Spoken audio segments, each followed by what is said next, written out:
What is verbal harassment?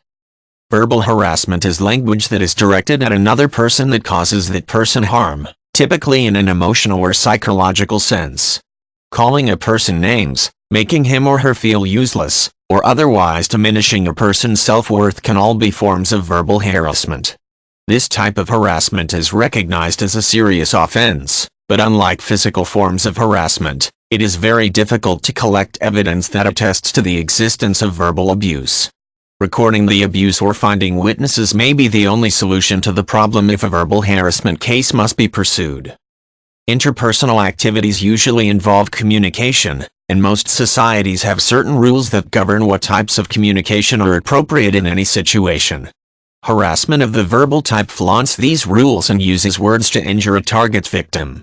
Most victims recognize that the words themselves are not harming them, but the fact that the abuser feels that he or she has a right to speak to the victim this way is often even more damaging. The reasons that this type of harassment is effective even when threats are not made are complex, but it is safe to say that the repetitive nature of the abuse makes it particularly disheartening for the victim. Most workplaces and other institutions have rules about this type of harassment that outline measures that can be taken to punish the abuser. When verbal harassment occurs outside a workplace, though, it can be difficult to prosecute the perpetrator. It is easier to reduce the harassment when it occurs in a specific form, like over the telephone, or when it involves actual threats of violence.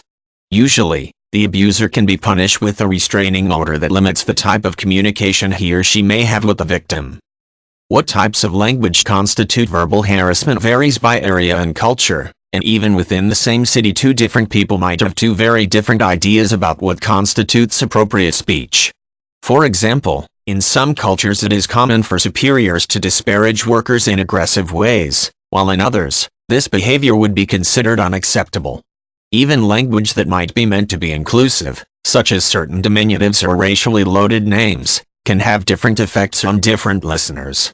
For these reasons, it is important to communicate discomfort to the person someone believes is speaking in a harassing manner, as he or she may be doing so with perfectly good intentions. Often a solution to verbal harassment is as simple as explaining why the words are hurtful and asking the person to stop.